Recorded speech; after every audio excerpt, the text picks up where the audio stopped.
अभी हम लोग मौजूद हैं दिल्ली के गांधी पीस फाउंडेशन में, जहां पर राष्ट्रीय चिंतक मंच की बैठक चल रही है, जो कि पूरा दिन चली है। आइए बात करते हैं। सर, बताएं थोड़ा अपने बारे में और आज के कार्यक्रम के बारे में। सभी दर्शकों को मेरा प्रणाम और जो विद्वान हमारे पत्रकार हैं उनको भी नमस्कार। साथियों, मेरा नाम सूर्यकांत शुभचिंतक है। मैं राष्ट्रीय चिंतक मंच के प्रति समर्पित हूँ।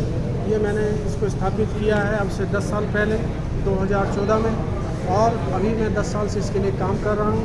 हमारा मकसद है राष्ट्रीय चिंतकों को एक साथ लाना और उन सब को ले करके एक देश पर व्यवस्था जो डगमगाई हुई है उसको ठीक करना। तो राष्ट्रीय चिंतक मंच समाज सेवकों का संगठन है और इस सभी लोगों को जो समाज के लिए काम कर रहे हैं उनको हम यहाँ सम्मानित भी करते हैं। उनके काम को जनता तक पहुँचाने के लिए राष्ट्रीय कदम के माध्यम से प्रचार प्रसार भी करते हैं और हम चाहते हैं ऐसे लोग सदन में जाएं। राष्ट्रीय चिंतक मंच का मुख्य कार्यालय कहाँ पर है और जो लोग जुड़ना चाहें इससे उसकी क्या विधि है? देखिए, राष्ट्रीय चिंतक मंच का जो अभी कार्यालय है वो मेहरौली में है और इसके साथ जुड़ने के लिए बस राष्ट्रीय चिंतक होना जरूरी है। उसके बाद इसकी जो सदस्यता लेना चाहे उसके लिए 100 रुपये उसकी फ़ीस है और वो आजीवन फ़ीस है। सिर्फ उनको जहाँ रह रहे हैं वहाँ राष्ट्रहित के बारे में लोगों को जागरूक करना है, जो उसके विचार हैं उनको जागरूक करना है। बस यही इसका रास्ता है। चिंतक का जो है मुख्य उद्देश्य क्या है? राष्ट्रीय चिंतक मंच का जो मुख्य उद्देश्य है वास्तव में व्यवस्था को स्थापित करना है। अभी लोकतंत्र भी स्थापित नहीं हुआ, 75 साल की बात कर रहे हैं। तो कहीं ना कहीं हम उस व्यवस्था को जो कमजोरी है उसको दूर करने के लिए व्यवस्था तैयार कर रहे हैं। तो उसका नाम है राष्ट्रीय चिंतक विपक्ष पार्टी। जिस देश के लोकतंत्र में विपक्ष मजबूत होगा वहाँ जवाबदेह सरकार होगी, लेकिन अभी जो विपक्ष है वो सत्ता की लड़ाई लड़के हार के बैठा है। वो सोचता है जनता जितनी परेशान होगी अगली बार मेरे जीतने के चांस है। तो कहीं ना कहीं उनके बीच में हमें तालमेल बिछाना है। जीता हुआ राजा बैठा है और हारे हुए राजा बैठे हैं, उनके बीच में एक व्यवस्था की जरूरत है।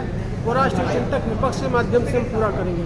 इसके अलावा भी कई आयाम हैं, जैसे राष्ट्रीय संवर्धक सांस्कृतिक चेतना मंडल, राष्ट्रीय संवर्धक युवा चेतना मंडल, राष्ट्रीय संवर्धक जन चेतना मंडल, राष्ट्रीय संवर्धक सेवा श्रम चेतना मंडल।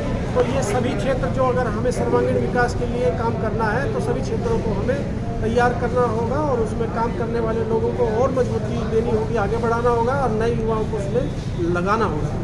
सर, जहाँ पार्टियाँ धन बल का प्रयोग करके जो है राजनीतिक क्षेत्र में अपना वर्चस्व बढ़ाई, उसके पीछे का क्या कारण है और उनके सामने आप कैसे जो है टिक पाएंगे? देखिए, जो भी धन बल जो भी कुछ यूज कर रहे हैं वो राष्ट्रहित के खिलाफ अगर है तो वो अपने आप अपने उस धन बल को फाइट कर देंगे, क्योंकि राष्ट्रहित से बड़ी कोई ताकत नहीं है, चाहे धन की हो या बल की हो, क्योंकि राष्ट्रहित पे ही सब लोग जुड़े हुए हैं और राष्ट्रहित जो है उन लोगों को सही दिशा देने का काम करेगा। हम चाहते हैं देश का हर नागरिक सही दिशा में काम करे। हम सब इस देश के नागरिक हैं, बस इतनी ज़रूरत है कि किसी व्यक्ति को ऐसा ना लगे कि भैया मैं अगर आज नहीं कमाऊंगा और शोषण नहीं करूंगा, अत्याचार नहीं करूंगा तो मेरा सर्वाइव होना मुश्किल है।